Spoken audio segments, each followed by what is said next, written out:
বন্ধুরা, আজকে আপনাদের সামনে যে বিষয়টি নিয়ে আলোচনা করব তা হলো শ্রীমদ্ ভগবদ্গীতার বর্ণিত গুরুত্বপূর্ণ 18টি কথা সম্পর্কে। যে মানুষ নিজের জীবনে এগুলি আপন করে নিতে পারবে সে সমস্ত দুঃখ থেকে, বাসনা থেকে, ক্রোধ থেকে, ঈর্ষা থেকে, লোভ থেকে এবং সকল বন্ধন থেকে মুক্ত হয়ে যাবে। তো চলুন বন্ধুরা, জেনে নেওয়া যাক কোন সেই 18টি কথা যা শ্রীকৃষ্ণ এই পুরো মানব জাতির জন্য নিজে শ্রীমদ্ ভগবদ্গীতায় বলেছেন। তবে বন্ধুরা, ভিডিওটি শুরু করার আগে আমরা সবাই কমেন্ট বক্সে লিখব ওং নমো ভাগবতে বাসুদেবায় নমো। তাহলে চলুন বন্ধুরা, শুরু করা যাক আজকের ভিডিও।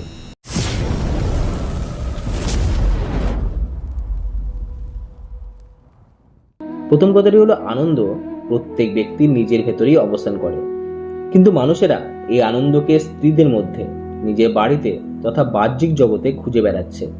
দ্বিতীয় কথাটি হলো ভগবানের বন্দনা কেবল শরীর থেকেই নয়, মন থেকে করো। মন থেকে করা বন্দনা বা উপাসনা ভগবানকে ভক্তের প্রেমের বন্ধনে বাঁধে। তৃতীয় কথাটি হলো বাসনা বা ইচ্ছাই হলো পূর্ণজন্মের কারণ। চতুর্থ হলো ইন্দ্রিয়ের অধীন হওয়ার ফলে মানুষের জীবনে বিভিন্ন সমস্যার উৎপত্তি হয়। পঞ্চমত, একটি মানুষের মধ্যে সদাচার, স্নেহ এবং সেবা এই গুণগুলি সৎসঙ্গ ছাড়া কখনো আসে না।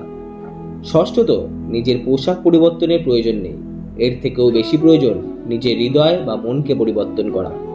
সপ্তমত, যৌবনকালে যেই মানুষ বা ব্যক্তি বেশি পাপ করে থাকে বৃদ্ধ বয়সে তার চোখে ঘুম আসে না। অষ্টমত, ভগবান যাকে ধন সম্পত্তি প্রদান করেছেন তার গরু পালন করা অবশ্যই উচিত। নবমত, জুয়া, মদ্যপান, পরস্ত্রীর সঙ্গ, হিংসা, অসত্য, নির্দাতা এই সকল বিষয়ের মধ্যে কলিযুগের বসবাস। দশমত, সুযোগ্য অধিকারী শিষ্যের অবশ্যই ভালো একজন গুরু লাভ হয়। একাদশ, নিজের মনকে বারবার এটা বোঝাও যে ঈশ্বর এবং পিতামাতা ছাড়া আমার কেউ নেই। বিচার করো, আমার কেউ নেই আর আমি কারো নই, এ কথা ভেবেই নিজেকে শক্ত করো। দ্বাদশ, ভোগে তাৎক্ষণিক সুখ মেলে আর ত্যাগে স্থায়ী সুখ ও আনন্দ লাভ হয়। ত্রয়োদশ, সৎসঙ্গ ঈশ্বরের কৃপায় লাভ করা যায়, কিন্তু কুসঙ্গের সঙ্গে জড়ানো এটা সম্পূর্ণ তোমার উপরে নির্ভরশীল। চতুর্দশ, লোভ এবং মমতা হলো পাপের মাতা পিতা, লোভ হলো পাপের বাপ।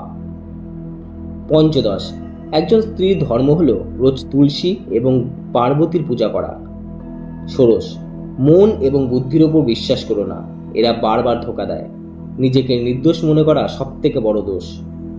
সপ্তদশ, পতি পত্নী যদি নিজের সঠিক ধর্ম পালন করে ও পবিত্র জীবনযাপন করে তবে ভগবান তাদের ঘরে পুত্র রূপে আসতে চান। অষ্টাদশ, ভগবান সকল বিষয়ে পর্যবেক্ষণ করার পরেই মানুষকে বা কোনো ভক্তকে আপন করে নেয়। বন্ধুরা, ভিডিওটি ভালো লাগলে অবশ্যই কমেন্ট বক্সে আপনাদের মতামত জানাবেন এবং যারা চ্যানেলে নতুন আছেন তারা অবশ্যই চ্যানেলটিকে সাবস্ক্রাইব করে রাখবেন। ভালো থাকবেন, সুস্থ থাকবেন। আবার দেখা হচ্ছে নতুন কোনো ভিডিওতে। ধন্যবাদ।